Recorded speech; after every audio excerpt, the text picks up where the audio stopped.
لكن ما أن تعتاد على ركوبه فلن تظل برفقته. السلام عليكم متابعينا، أهلا وسهلا بكم في قناتكم قناة جيمز ماستر. عدنا لكم في حلقة جديدة من لعبة مونستر هانتر ستوريز 2 نسخة الحاسوب والوينجز اوف روين، هي أطلال الدمار حسن أو أجنحة الدمار. حسن اختار لعبة جديدة، نختار بدء لعبة. حسن نختار تجنب هذه. حسن أصدقائي، إذا عجبتكم اللعبة لا تنسوا الاشتراك في القناة، وأيضا لا تنسوا الدعاء لأهلنا في قطاع غزة بالرحمة والمغفرة والشهداء والأبرار بشفاء العاجل المصابين والجرحى. حسنا احنا ولد ولا فتاة؟ نختار فتاة طبعا. شكل الوجه نبقيه كما هو. حسنا نختار هذا الوجه. البشرة نختار لون البشرة، هذا كل ما تذهب لليمين بتكون أغمق. حسنا نبقيه أغمق قليلا. حسنا نختار قصة الشعر، أيضا نقوم بالتغيير قصة شعره للولد. اوكي، هذا قصة جميلة. حسنا نختار هذه القصة. العينان حسنا نختار عينين أخرين. حسنا نختار هذه العينين جميلتين. حسنا الفم نختار هذا الفم مستحضر تجميل. اوكي، نختار هذا.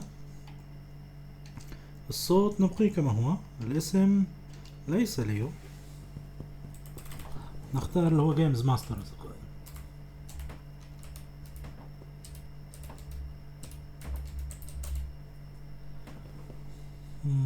حسنا 10 أحرف.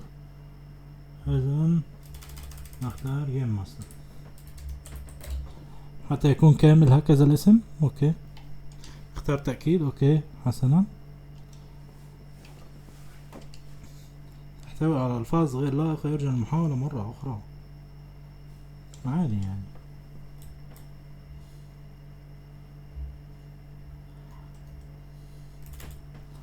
حسنا نختار إلغاء. نختار الاسم مرة أخرى بدل ليو. نختار ممتاز. اوكي، حسنا هكذا الاسم نجح. نختار تريد تأكيد هذا التغييرات. نختار اوكي. حسنا تمام. تم اعداد الشخصية الرئيسية. ممتاز. الآن باسم قناة جيمز ماستر. حسنا فيقدم لنا شارة البداية. الآن شركة كابكوم تقدم لنا هي لعبة مونستر هانتر ستوريز.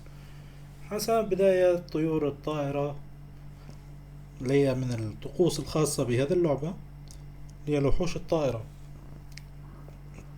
على شكل أطباق طائرة. حسنا من نعمل سكيب حاليا للقصة والأميرة التي ترقص في بداية القصة حتى نبدأ مهمتنا الجديدة ومغامرتنا الجديدة في قرية مهانة. صحيح؟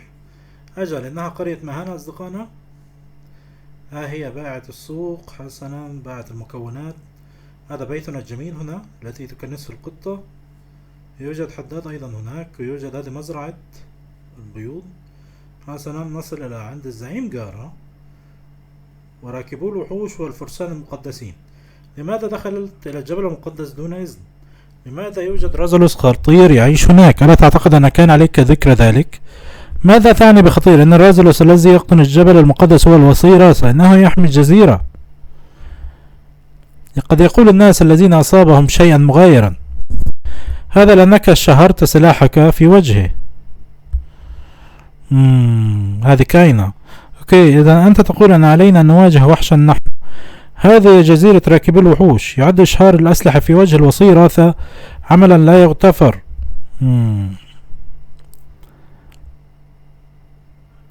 هل فقدتم جميعا عقولكم؟ أتمجدون رازلوس المفترس على رسلكم؟ سأمنحك بعض الوقت بالتأكيد. حسنا، هذا يكفي. توقفا عن هذا أنتما الاثنان. كان السبب الرئيسي الذي دعونا من أجل صائدي الوحوش لاحتفال جزيرتنا هو إثبات حسن النية بيننا. إن كاين محقة، بالإضافة إلى أن هناك أطفالا يستمعون إلينا. أرجوكم اهدوا. نعم يا سيدي. حسنا، إذن لنستمع لوجهة نظر صائدي الوحوش. اتفقنا. لماذا ترقبون الوصي راثة بالخطير؟ وقد تم إبلاغنا بأن الرأس ذو الأجنحة المدمرة، الوحش ذو الأجنحة المدمرة، يعيش في هذه الجزيرة. الأجنحة المدمرة، أجل يقول أن ضربة من جناحيه كفيلة بأن تجلب سيلا من الدمار. حسنا. أي الرئيس، أتعرف شيئا عن الأجنحة المدمرة لأنني لم أسمع بها من قبل؟ أجل الأجنحة المدمرة. تقول الأسطورة أنه منذ زمن بعيد جلب رازلوس الذي ولد في هذه المنطقة الفوضى والخراب إلى عالمنا، لكن هذه ليست سوى أسطورة، صحيح؟ من يمكنه الجزم بهذا؟ على أي حال تتمثل أولويتنا القصوى الآن في تحديد سبب هذه الأحداث الغريبة. نعم بالتأكيد. لماذا تغير لون المحيط مع حقيقة الضوء؟ وإلى أين ذهبت جميع وحوش رازلوس؟ وما الذي حدث بالضبط؟ هناك الكثير من الأشياء التي لا نفهمها. لننظم طريقا استكشافيا نمسح المنطقة. لك هذا. حسنا، وصلنا لنصف الحلقة تقريبا أصدقائنا. من وصل إلى هنا فهو أسطوري، ولا تنسى الاشتراك في القناة. حسنا، هل تريد الانضمام إلى المهمة الاستكشافية أيضا؟ أجل، لا أعلم، قد يكون هذا خطيرا. صار الطفل راكب وحوش بحق. أخائف من الوصيرة، أليس كذلك؟ نعم، يبدو هذا منطقيا. لقد كان وحش جدك رغم كل شيء. كان جدك ريد راكب وحوش بارعا ونزيها، قاد قبيلتنا وحمى الجزيرة برفقة الوصيرة 3 سنوات عديدة. أتمنى لو أنه لا يزال موجودا الآن. أثق أنه سيعرف ما العمل. ستنضم إلى الفريق. هل أنت متأكد من هذا أيها الزعيم جارا؟ إنها مهمة كبيرة فوق طاقة أي مبتدئ. لا تقلق يا كاينة، ستذهبان معا. تستطيع كاينة إرشادك. استغل التجربة لمعرفة قدرتك ودورك كراكب وحوش. استمتع. إذن سأكون معلمة. هل هناك قطب ما؟ لا محالة، يبدو ذلك رائعا. موافقة لو هذه رغبتك يا زعيم. حسنا، سأبدأ بتدريب راكب الوحوش الآن. يجدر بك المتابعة يا مستجد. حسنا، الأمور المهمة أولا هي لتجهيز عدد راكبو الوحوش الخاص بك. حسنا، هذا هو الزي راكب الوحوش الجديد. أوه مدهش، تبدو رائعا حقا. قابلنا في الحظائر فور استعدادك. سنبدأ بقاعدة راكب الوحوش الأولى. حسنا أصدقائي، إذا عجبتكم الحلقة لا تنسوا الاشتراك في القناة، وأيضا لا تنسوا الدعاء لأهلنا في قطاع غزة بالرحمة والمغفرة وشهدائنا الأبرار وبالشفاء العاجل للمصابين والجرحى. حسنا، تحدث إلى كاينة. نذهب للتحدث مع كاينة. حسنا، ننطلق. كاينة في المكان الموجود به علامة برتقالية ضخمة كما ترون أصدقائنا، وبها دائرة بيضاء. حسنا، نذهب نتحدث مع كاينة. نسرع قليلا. أوكي، نبدأ الحديث معها. لقد استغرقت وقتا. هون عليك يا مبتدئ. ستكون بخير، فأنت تحمل جينات ريد، صحيح؟ ناهيك عن أنني سأبقى إلى جانبك. كن متيقن أنك ستصبح راكب وحوش متميزا. أجل، هذه هي الروح المطلوبة. لنبدأ قاعدة راكب الوحوش الأولى. يشكل راكبو الوحوش روابط مع وحوشهم، تصبح بدورها وحوشا تابعة لهم، وهذا يذكرنا بأنك لا تزال لا تمتلك وحشا.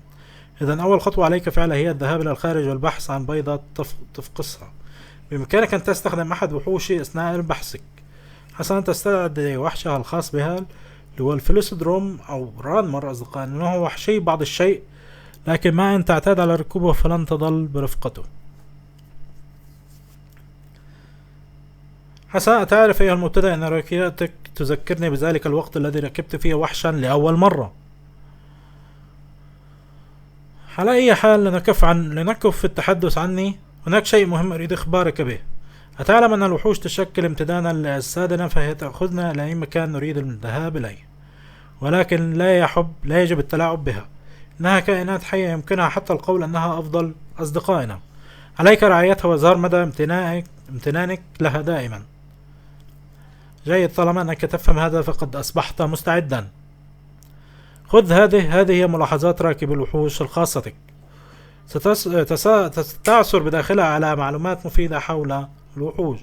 جرب فتح القائمة لتقرأ جميع ملاحظاتك.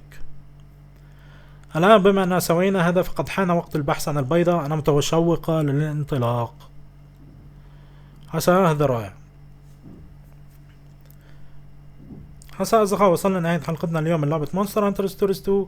إذا عجبتكم الحلقة لا تنسوا الاشتراك في القناة وتفعيل زر الجرس حتى تظهر لكم جميع الحلقات الجديدة أول بأول، ولا تنسوا اللايكات والكومنتات، وأيضا لا تنسوا الدعاء لأهلنا في قطاع غزة بالرحمة والمغفرة وشهداء الأبرار وشفاء العاجل المصابين والجرحى.